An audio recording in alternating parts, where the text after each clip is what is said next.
as you're listening to this video, I want you to be thinking about which one am I in the relationship, because it's so essential to understand who are you in your relationship and who is your partner. Here's a little snapshot of the pursuer.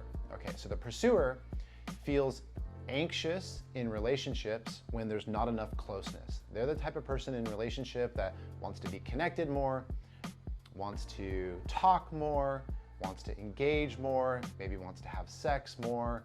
They're the person in the relationship that really likes connection. So in their mind, closeness is always better than separateness. So this person is called the pursuer because they're always pursuing closeness in relationships. The other main character in all relationships is the withdrawer. The withdrawer feels stressed out when there's too much closeness in relationship. They're the person in the relationship that likes to have more space. They're the person in the relationship that likes to have more distance. They're the person in the relationship that likes to have a lot more alone time. So you can imagine what happens when you have a pursuer and a withdrawer. You have somebody who wants to have a lot more alone time, and you have somebody that wants to have a lot more closeness, and those two people end up getting married. There's a lot of conflict that happens in relationships. What we often miss in understanding the pursuer-withdrawer dynamic is the underbelly of fear that is present for those two people. Remember I said earlier, our attachment styles are born out of relationship stress when we were really young.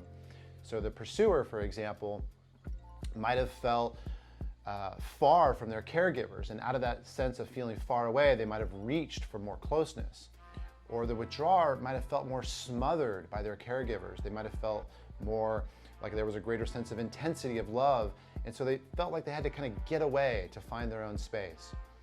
And in relationships, we fail to see that our attachment styles, because they're born out of this relationship stress, we lose compassion for the people that we're married to. We forget that their quirky behaviors that are coming out of their attachment style are because they have been injured. And we've all been injured to a certain extent in relationships. Nobody's gonna come out of this life unscathed, and we all develop these attachment styles because of these injuries.